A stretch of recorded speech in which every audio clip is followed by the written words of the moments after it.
استغفار کے بارے میں یہ قصہ امام احمد بن حنبل کی زندگی سے ہے، جنہیں اسلام کے ایک مشہور عالم اور مشہور عالم دین سمجھا جاتا ہے۔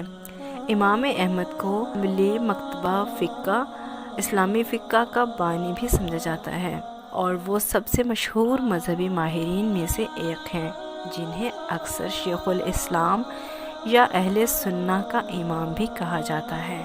بڑھاپے میں جب امام احمد سفر کر رہے تھے تو ایک بستی کے پاس آ کر رکے۔ نماز کے بعد وہ مسجد کے صحن میں رات گزارنا چاہتا تھا، کیونکہ وہ شہر میں کسی کو نہیں جانتا تھا۔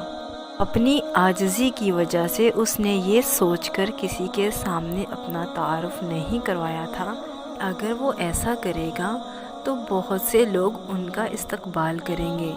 احمد بن حنبل کو پہچاننے میں ناکامی پر مسجد کے نگران نے انہیں مسجد میں رہنے دینے سے انکار کر دیا۔ چونکہ امام احمد کافی بوڑھے ہو چکے تھے، نگراں کو انہیں گھسیٹ کر مسجد سے باہر لانا پڑا۔ یہ دیکھ کر قریب کے ایک نان بائی کو اس شخص امام احمد پر ترس آیا اور اسے رات کے لیے میزبانی کی پیشکش کی۔ نان بائی کے ساتھ قیام کے دوران امام احمد نے دیکھا کہ نان بائی مسلسل اللہ سے استغفار کا ورد کرتا ہے۔ امام احمد نے نان بائی سے پوچھا کہ کیا استغفار کہنے کی مسلسل مشق اس پر کوئی اثر کرتی ہے؟ نان بائی نے جواب میں امام احمد سے کہا کہ اللہ تعالیٰ نے ان کی تمام دعائیں قبول کر لی ہیں سوائے ایک کے۔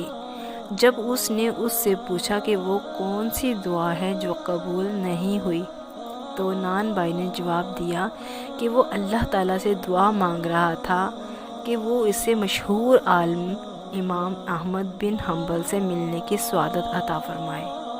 میں ہی احمد بن حنبل ہوں، اور تم دیکھو کہ مجھے کیسے گھسیٹ کر تمہارے پاس لایا گیا ہے۔ یہ ہے استغفار کی اہمیت۔ اللہ پاک ہمیں بھی استغفار کرنے کی توفیق عطا فرمائے، آمین یا رب العالمین۔ محترم سامعین کرام، اگر آپ کو ہماری اسلامی ویڈیوز پسند آ رہی ہیں تو براہ کرم ہماری ویڈیوز کو لائک کریں اور اپنے دوستوں کے ساتھ اور فیملیز کے ساتھ شیئر کریں۔